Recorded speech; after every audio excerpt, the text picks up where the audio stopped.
Yes, no code. Hey guys, welcome to another podcast here on the YouTube channel, Yes, No Code. Today, another podcast session. I have a special guest here, which is talking from Canada. Hello, hi Connor. Welcome to Yes, No Code channel. Hello, thank you for having me. I'm very excited to be on, and I'm really looking forward to talking to you about all these no-code things. Yeah, awesome. I'm also very excited. Thanks for accepting my invitation. I'm always trying to bring more people here on the channel, people from different parts of the globe, so we can talk about no-code and show how no-code is spreading around the world.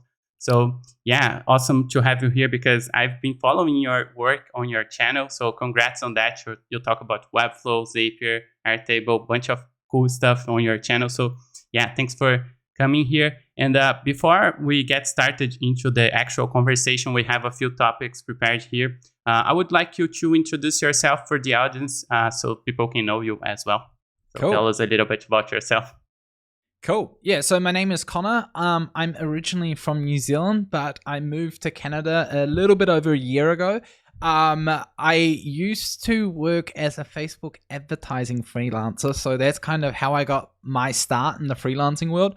And then I kind of stumbled into the no-code world. So right now I run a freelancer marketplace in New Zealand called the Unicorn Factory, which I originally created so I could get more Facebook ads work. And because I don't come from a software development background, I actually ended up using Webflow, Airtable, and Zapier to build it. And then after a while, people were just interested in it. So I started to shift my freelancing business from being a Facebook ads person to being a no-code person. So now, besides running the Unicorn Factory in New Zealand and in Canada, I also have a little YouTube channel that you talked about where I basically teach people how they can build their own version of the Unicorn Factory. And yeah, that's pretty much what I do full time. I split my time between doing no-code stuff and running the Unicorn Factory. And yes, it's heaps of fun. Nice. And for how long have you been working with no-code tools? Do you remember when you started for the first time? Well, it's been a while, and like I kind of discovered different no-code tools at different times. So Yeah. I think my first experience with no-code tools when I was still doing Facebook advertising. So as a Facebook advertiser, one of the things that you might need to do is to help build campaign landing pages for your clients. And Nice. that was something that I had to figure out just for the work that I was doing. So I did a lot of research. I came across WordPress, which, look, honestly, didn't work for me at the time. I signed up to Code Academy. For some reason, I thought at the time that I might be able to actually learn how to code so I can build campaign landing pages. And then with just like, I would probably call this like dumb luck, I stumbled across Webflow. Now, I'm not exactly sure how I found them, but I think it must have been something like Product Hunt or somewhere that I ended up on while I was procrastinating through the internet. And I jumped into it. And I had to play around with it. And so that was the first no-code tool that I discovered. Now, at the time, like it didn't stick for me immediately, only because, I was kind of like, oh, whatever. But the one thing that really sold the dream for me is I have friends who are software developers. And one of the features that Webflow has is that you can actually export the HTML and CSS and JavaScript. And I actually wanted to convince my friends that I managed to code a website. So what I did was I built it in Webflow, then I exported the code and I showed it to them, and they were kind of surprised that I had managed to create this website with clean HTML, CSS, and they couldn't figure out how I did it. And so it was in that moment where I was like, okay, this tool is the bomb, and I should probably spend a bit more time learning how to get good at it. So that was kind of like my dive into the no-code world. Like at the time, I probably didn't think that was very no-codey. For me, it was like, oh, this is just another like website builder. And then over time, I just started discovering more. There was like a period where I really got into Webflow. Like I got really like excited about, the things that I was learning. And Webflow put out a blog post about how they built Webflow experts with the Webflow CMS. And I was like, this is amazing. I should do this for myself. I should read this blog post and figure out if I can rebuild something like this for myself. So I read it. I started building my own Webflow experts, which ended up being the Unicorn Factory. And I thought initially, like, let's just build it for the co-working space that I'm in, because at the time I was working in the co-working space and I had some friends, so I was kind of like, you know what, this is like a fantastic practice exercise. And it was so much fun. And that was also how I discovered Zapier, because one of the ways that they send inquiries to people is by doing workflows and using Zapier. So I was like, you know what, this is easy enough. So I went and set that up. And I think it was the moment I started sending zaps to people where I was like, okay, let's see how carried away we can get with this. And long story short, since then, I've just had more people sign up. I've come into certain situations where I was having difficulties with the tools that I had. I'll go and do some research, find a new tool. And so over time, I bought Airtable in. Then I found MemberStack. Actually, at the time when I was wanting something like MemberStack didn't actually exist. So Duncan and Tyler, they were actually in the Webflow community, basically asking people, like they were basically asking for the same feature, and they ended up building it.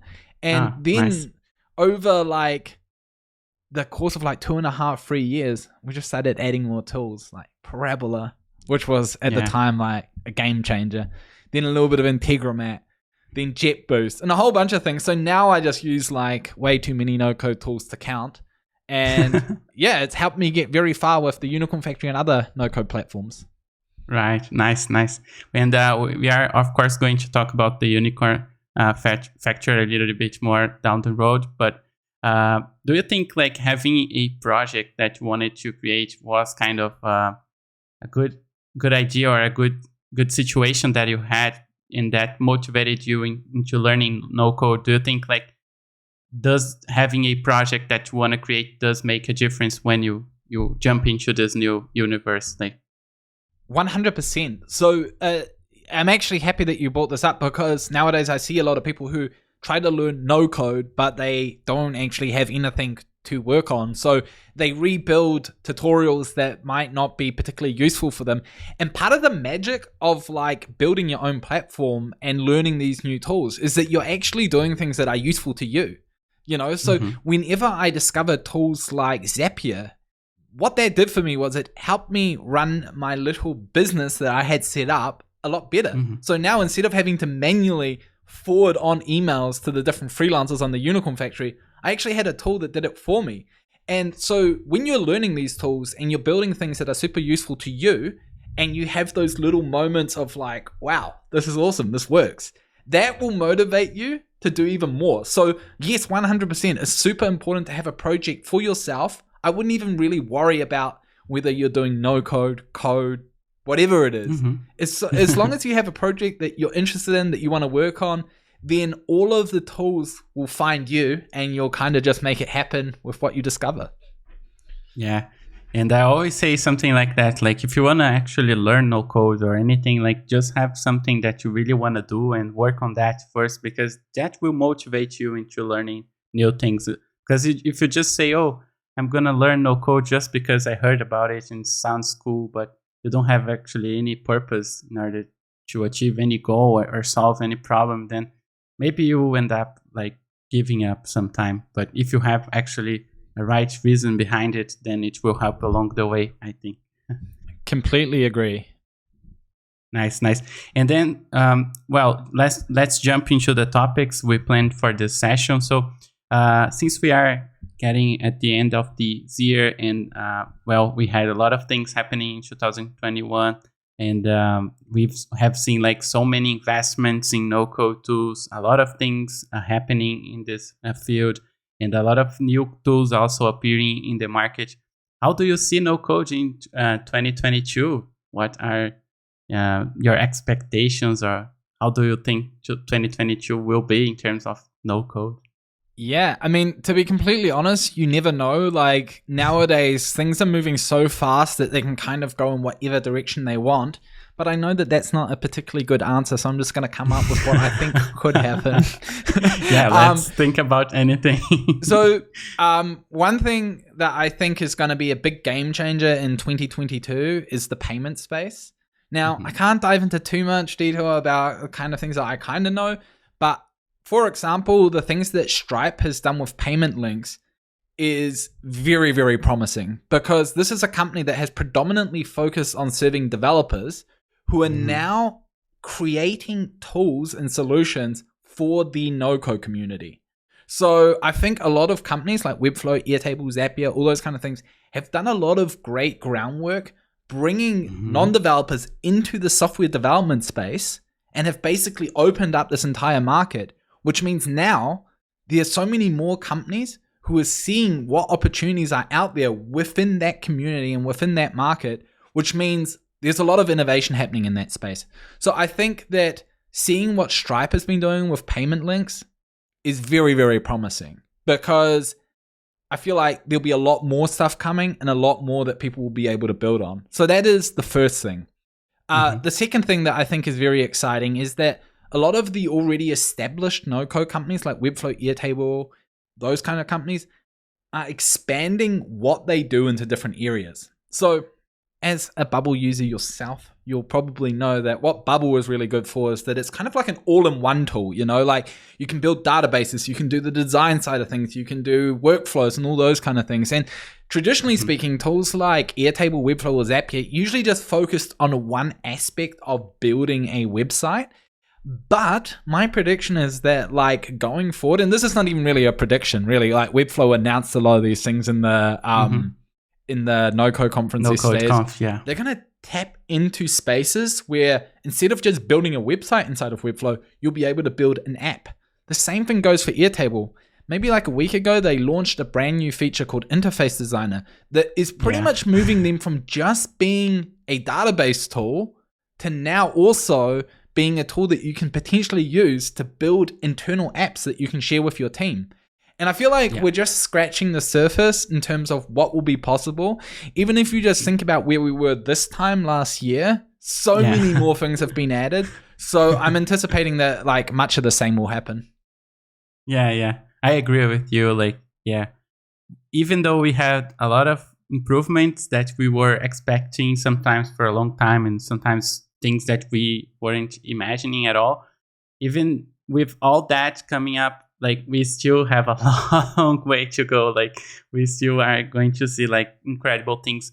And even like if we start to think about AI, machine learning, those kind of tools, those kind of technologies, NFTs, blockchain, integration with no code, then we can talk about like a lot of new possibilities here that we don't know what's actually going to happen. So it's really exciting. 100%. Yeah. In fact, I've know of people who are doing quite a lot of work with no-code tools in the crypto space, blockchain space. I think it's still very, very niche. And obviously those spaces in itself are still reasonably new. So as those spaces to grow, we'll see heaps more. So yeah, I mean, it's super exciting. I always find it super interesting seeing what kind of tools come up.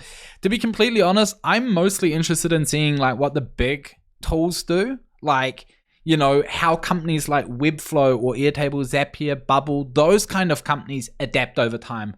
Because obviously there's so many different tools that come out on a day-to-day basis. You know, they're smaller companies, they can move fast, they can build cool things. But ultimately, I think long-term, what will be more interesting is seeing what actually happens with some of the bigger companies. You know, how much innovation do they do? How many more things do they add? How many more use cases do they solve? Or do they just stop? Which is legitimately something that can happen. I hope it doesn't happen, but it can happen. Me too. So, yeah, I mean, a lot to look forward to. I talked on a video here on the channel a while ago about the no-code race, right? So, because to me, there is this no-code race happening right now. Like a lot of companies that are more established, building new things, but with huge money, huge investments that they collected this year. But a lot of new, fresh companies becoming more relevant and trying to compete, but in a smaller scale. But who knows, like if one big player stops to innovate, then some smaller startup then develop something that's really new and unique, might be competing against them and might overcome the market. So I don't know how this will play out, but let's see. I hope that the big players can make huge improvements so we can for sure. I mean, like it already happens, you know, like if you look at companies like Dreamweaver or even like I don't mean to bag on WordPress. I think they get a lot of unnecessary hate, but like, you know, WordPress, like at some point, like people are shifting from WordPress to Webflow. I get so many people getting in touch with me on a regular basis, asking me if I can help them migrate from WordPress to Webflow. And so clearly, like the wider market is kind of picking up on like these new tools. And, you know, only time will tell, like, when the next Webflow comes along and takes out the current version of Webflow. But I think after yesterday, I think you can see that they are heading in the right direction. I think, like, a lot of the people that work in the company, I also think the community, they've got a good sense of, like, where this space is going, what it is that people want, what it is that people need. People were building careers around it. So, yeah, it'll be interesting. You just never know, you know? Yeah, exactly. All right. Awesome. And, well, you have your own case that you can say, Unicorn Factory. We can talk about this.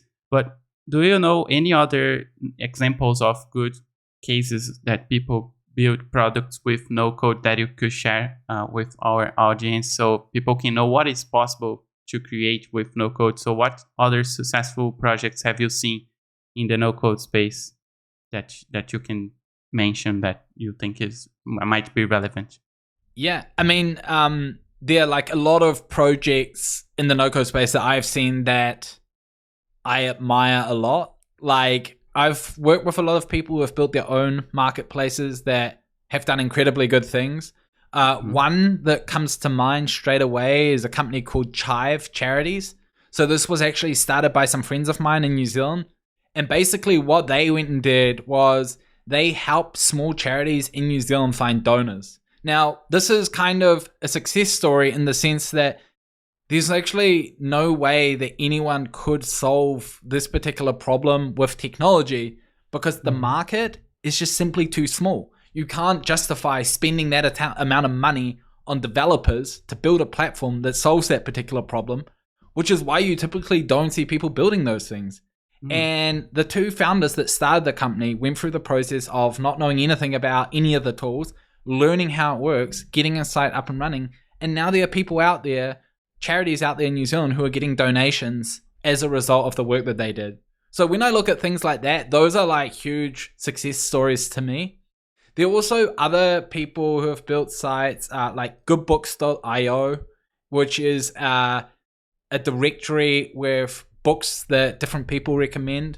That is a site that I think is like beautiful, is really well executed, and it just shows what you can do. Like it is a great example of like simple things that you can build without having to involve developers and all that kind of stuff. But then, of course, like if we're looking at it in terms of like what kind of no-code platforms have done really well, say, just from a pure revenue perspective, I think that a lot of successful businesses are now building a lot of things on top of no-code. I mean, there's OnDeck, which is like the new Y Combinator type thing, who I think have built a lot of their foundations on no-code tools. I know the person who is kind of in charge of their stuff, this guy called Curtis, who mixes no-code and code a lot. And so ultimately, you can see that even people who are developers can see the value of it. They're adopting it into their businesses, and they're building creative, successful business as a result of it. I hope that answers it. Yeah, of course it does. And it was good because now I thought a lot about two other things that I want to ask you that are not on the script. But one thing is related to design. Like, how do you feel about no code and design, the importance of design and creating beautiful projects from day zero? Because like we know, not all the people using no code, they know design. So they may end up creating ugly MVPs. So, but I see like beautiful projects built with no code. So I know it's possible, but I just wanted to mention this because like maybe some people might think like, well, because it's no code, it's not going to look pretty, or we are going to be limited. I think this was kind of an issue back in the days, like when you had like more like not so robust tools like Dreamweaver or other tools. I don't know, but I perceived that as a problem in the past. But now, even with Webflow, I see like beautifully designed websites, and so I don't think this is a problem anymore. But what's your own opinion about that? Yeah, I mean, honestly, it is definitely something, because like obviously you can come in, you can learn Webflow, but like at the end of the day, like learning how to design good and being good at Webflow are not the same thing. So I'm not someone who comes from a design background. I personally think I can't make things look good to save myself, but I'm also in the Webflow community, which means in my opinion, I'm always comparing my sites to the absolute cream of the crop. Like we've got people building games inside of Webflow. So, I mean, like it's pretty hard to compete with designers on that level. Especially if you look into the Webflow showcase. I constantly go in there. I would say don't compare yourself to the showcase. Because, the things that I think the thing to keep in mind with it is just like these people are like full on pros. Like it's their job. Yeah. Like they are designers. So, I feel like you can't overthink that side of things. When I started the Unicorn Factory, I honestly just started building it. It didn't look great, but I used a lot of inspiration from other websites to kind of figure out the UX side of things. Then I adapted some UI elements. And the one thing that you'll just figure out over time is that it will adapt and it will evolve. And like, to be honest with you, I am never like I don't think that I'm like a horrible designer, but I also don't think I'm a great designer, but I feel like I can get it far enough to get to pass, like to check a box. But what I have done is, as the Unicorn Factory has grown, I've actually just hired designers to come in, help me touch certain things up. I've got friends on the Unicorn Factory who are fantastic designers. They're like the exact type of designers who, have great projects in the showcase.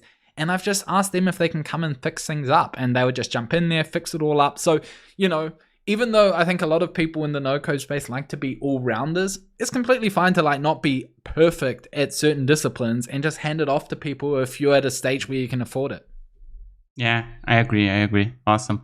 And the second thing I wanted to ask you is like, I saw like some recent videos that you are mixing no code with a little bit of code, because like as we start to create like more complex things, or we get so excited about no code, it's natural that we want to push the boundaries of the existing tools that we are using. So sometimes you end up in a situation where you actually need some kind of code. It doesn't mean that you are going to become a developer or learn how to program or do complex stuff. Sometimes you might, but in general, it's just a little snippet that does something that the tool doesn't allow you to do right now, or something out of the box. And how do you feel about that? Because I see this is a very common thing to happen, and I don't see this as a problem. And I also don't see that just because you are using a tiny bit of code, then it doesn't mean it doesn't mean it's not no code anymore. So how do you feel about that? I mean, to be completely honest, I love it. Like, I'm not one of these no code like purists who are like, don't you ever write any line of code. I mean, like at the end of the day, like for me, like no code is just a way to make something happen.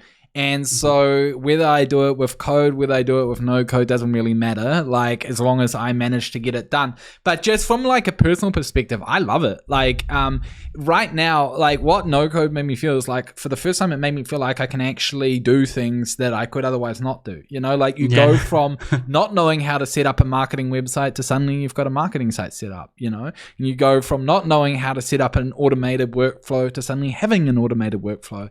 Right now, and this is why I'm making a lot more content on my channel about this type of stuff, is I've discovered how you can combine code with no code to each other. And to be completely honest, like the stuff that you're setting up, you can also set up in no code tools, but it's the fact that I can write simple code and understand what I'm doing, which is super amazing to me. Like it makes me feel good, because this is the exact type of stuff that I've always wanted to be able to do, but I've actually never found the right door to open that would allow me to understand those things. So it's kind of ironic in a way that like no code is actually in a way teaching me how to code. And it's been absolutely game changing. And there are like a few little taps into the area. So like if you're someone who's like, I'll never be able to code, you don't sit down and you start coding. So the first place where I discovered how code fits into no code was when I had to use a custom request inside of Zapier, where I'd send multi-reference fields from Airtable to Webflow. Now, that is 3 lines of code that pretty much everyone in the Webflow community just copy and pasted, and then you make like small little adjustments. Now, because you're only dealing with 3 lines of code, like it doesn't seem like you're doing anything. It doesn't seem like you're coding. It's like I'm just changing this name to that name. So it's not overly complicated. But really, realistically speaking, you have just learned how to code. You have just learned what a GET request is, a POST request, a PATCH request, all those kind of things. And you figure them out like in teeny tiny steps. And this is where I kind of feel like no code is so awesome. Like you're not lost. They don't throw you into the deep end of like the pool and they go swim. It's just kind of like take one little step forward, one step forward. You know, and you slowly start to pick up those things. And so now Airtable has launched Airtable scripts.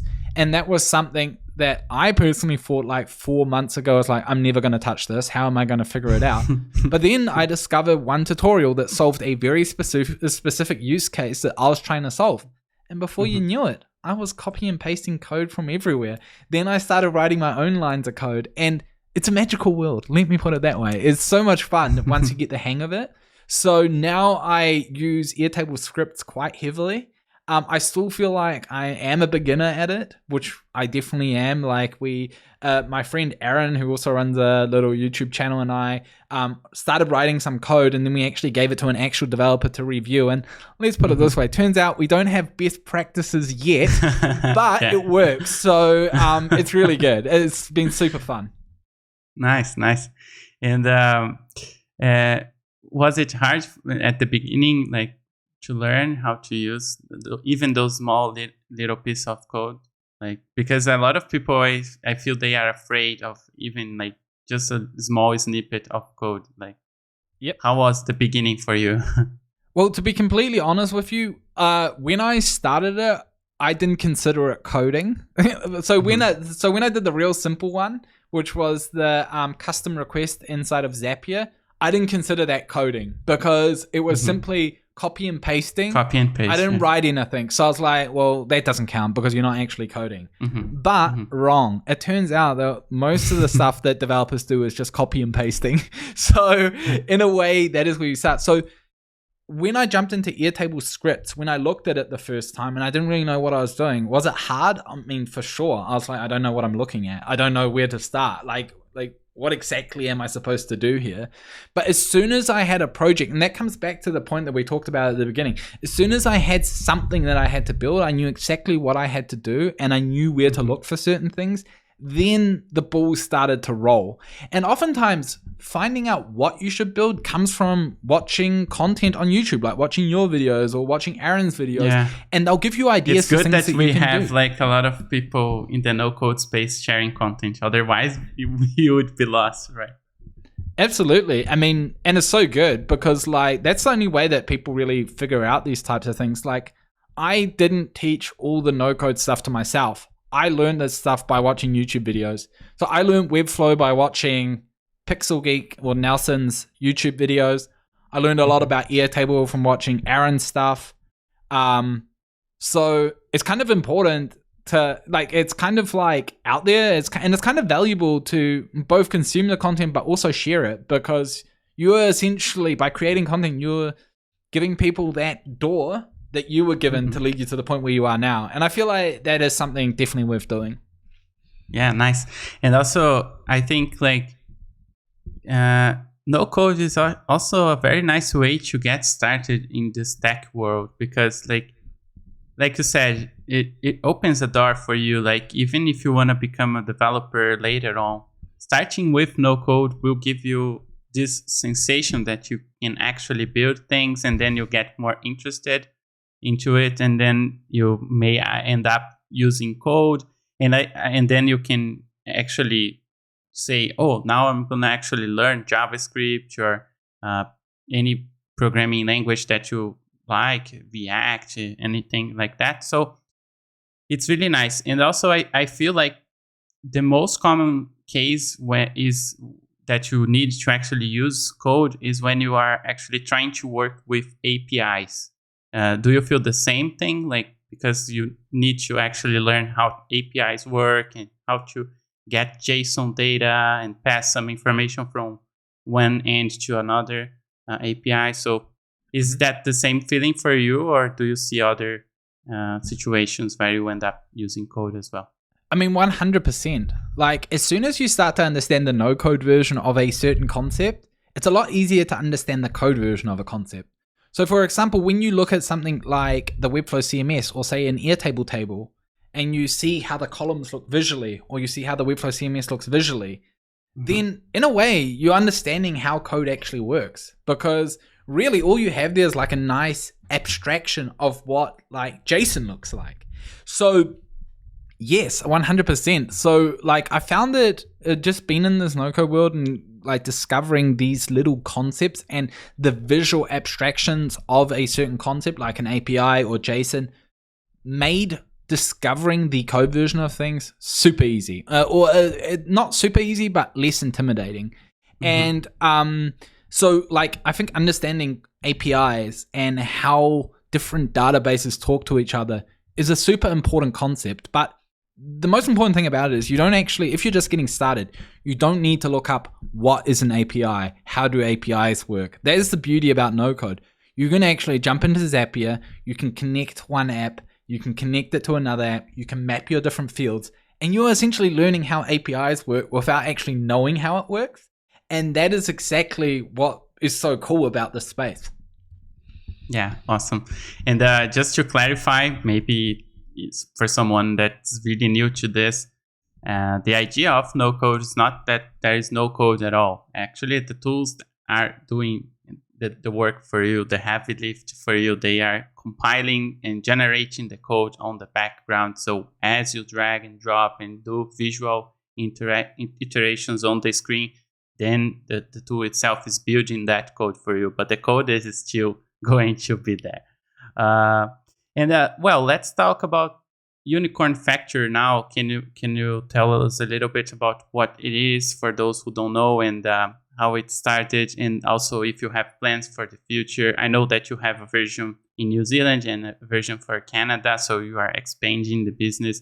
And the cool thing, just to mention here, is that Unicorn Factory was created using Webflow and Zapier and Airtable member stack, I guess. So yeah, it's a marketplace built with no code. So a real app, a website that you can check and see entirely made with no code. So yeah, tell yourself, the creator of the platform is better to explain more about the project.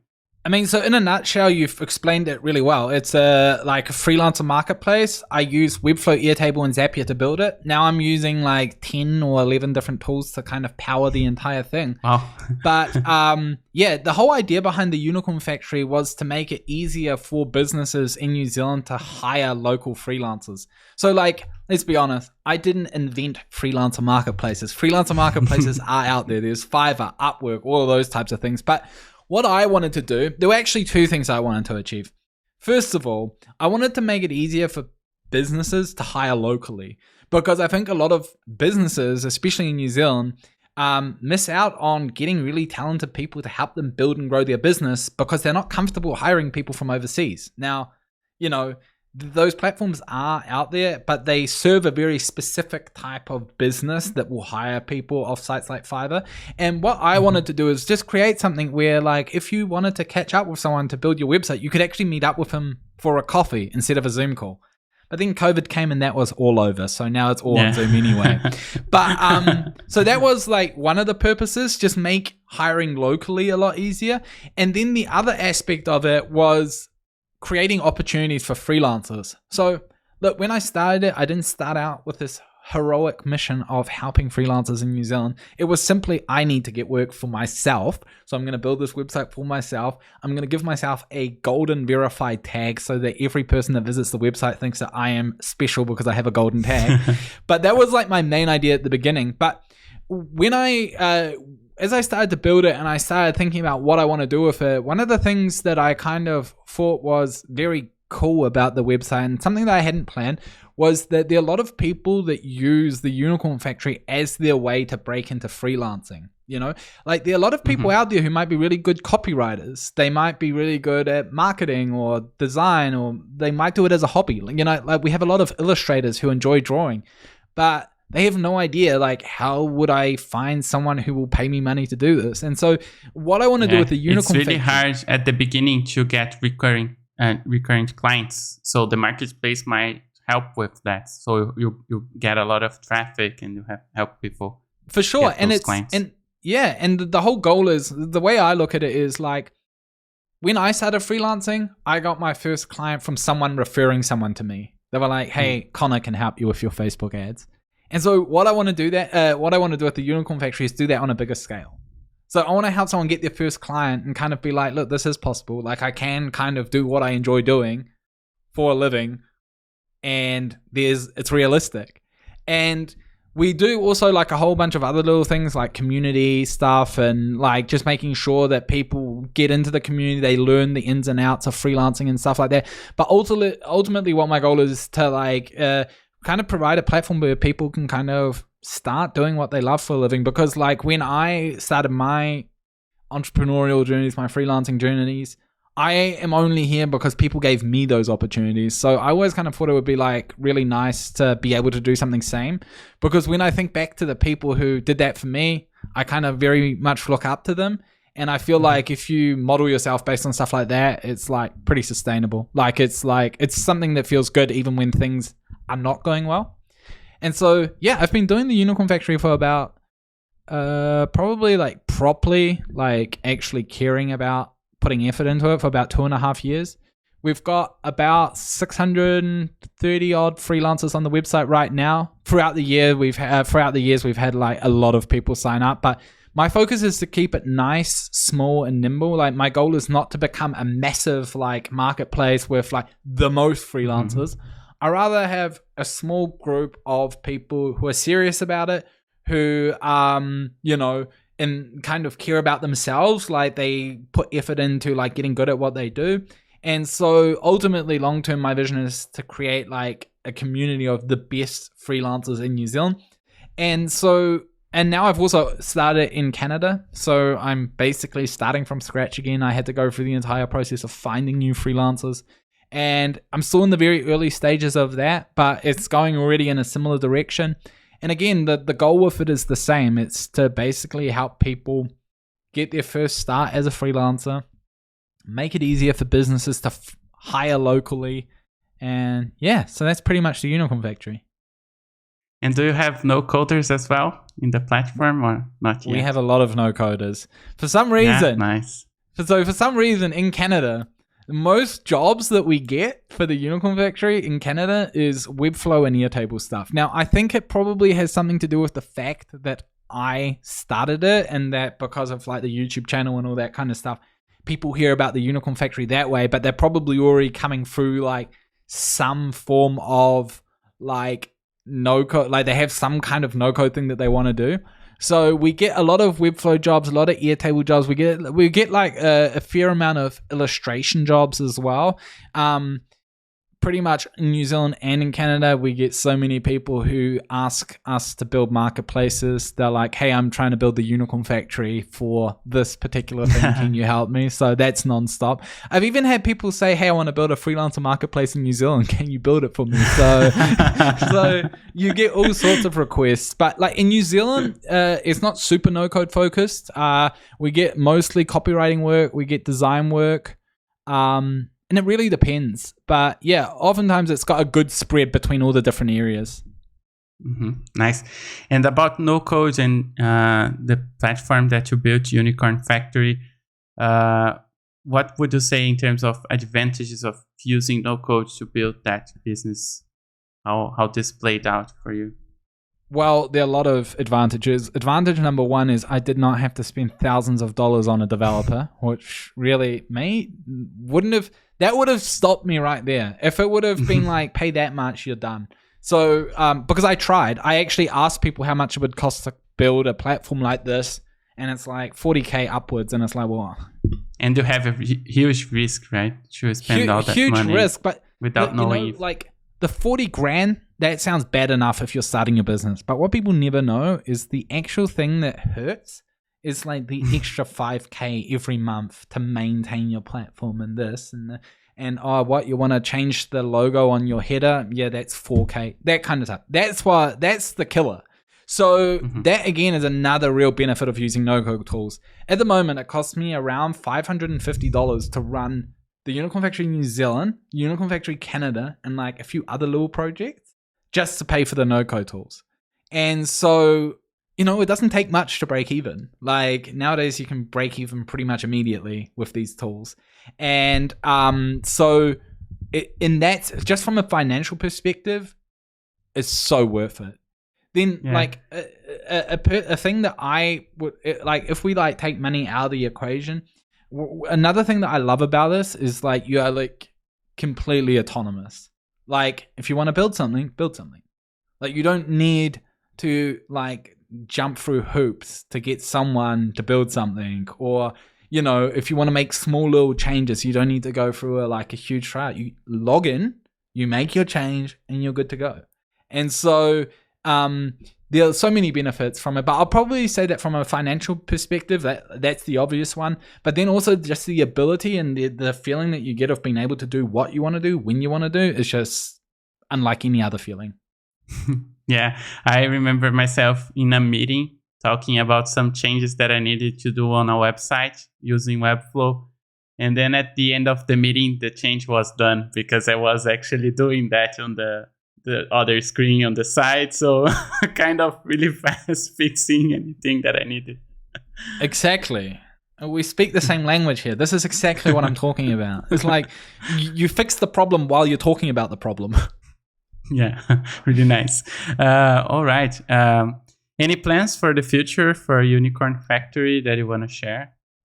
Well, it's always around this time of the year when I'm looking ahead at 2022 that it's time to think about these types of things. To be honest with you, like I'm quite relaxed in terms of like actual planning of things. Like I'm not like I need to build this feature by February 2022. I kind of have like a few areas where I feel I'm responsible as the person of the Unicorn Factory. So my top priority is to make sure that freelancers get work. If that is not working out, that is like my focus. I drop everything else and just focus on that. But that is luckily in a very good position right now. Like I use a lot of paid advertising, and that's kind of on autopilot now.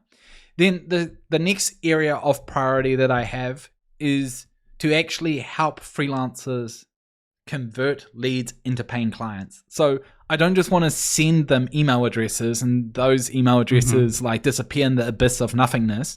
I want to basically help them turn those leads into actual paying clients. And that also benefits the clients, because if they are paying a freelancer, then that means they found the right person.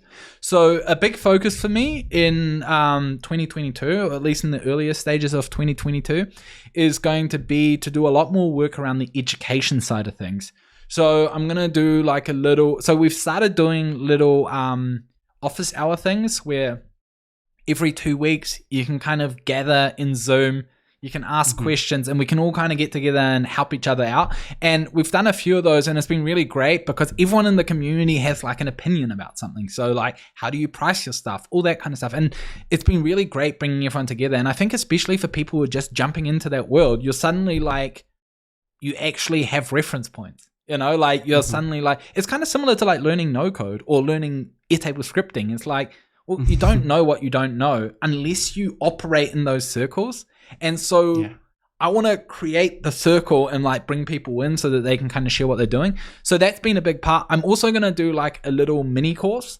So I feel like there are like a few things that will just, is not so much about like it's not so much about telling people, hey, this is the way to do it, but just having some information gives you confidence, and that confidence pushes you forward. So I'm going to focus big time on that.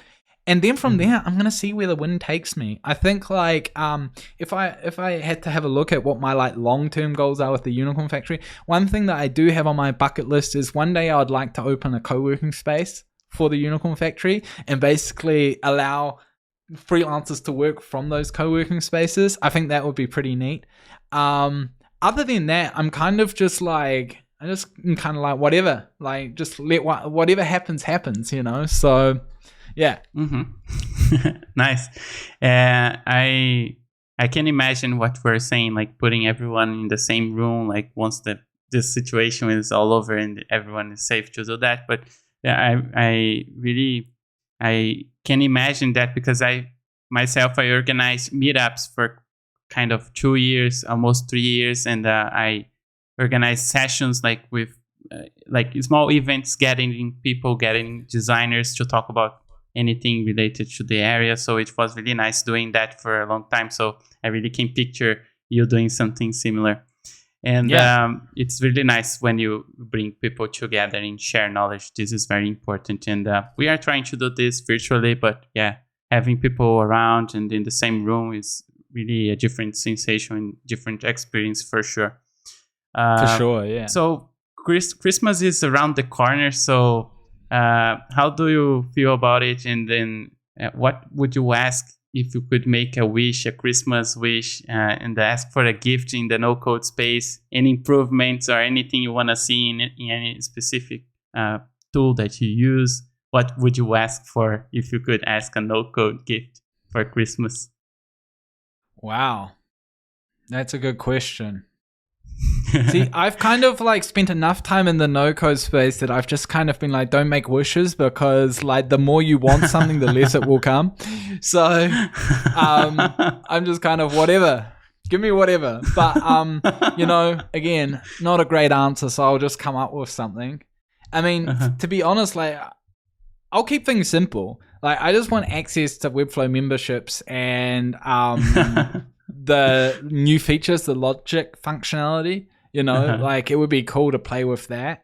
I would also like to see Stripe do some next level things. Like, you know, it's very hard to pinpoint exactly what I want from them, but man, they're doing some cool stuff. Like one of the things that you can already do that is quite amazing is you can do kind of like a Stripe Connect payment link, which means that you can connect a supplier to your account. So say you've got a marketplace, you can collect a supplier to your account and then take a clip of the payment. That's like going to be game-changing stuff, because that's a limitation that no-code has right now.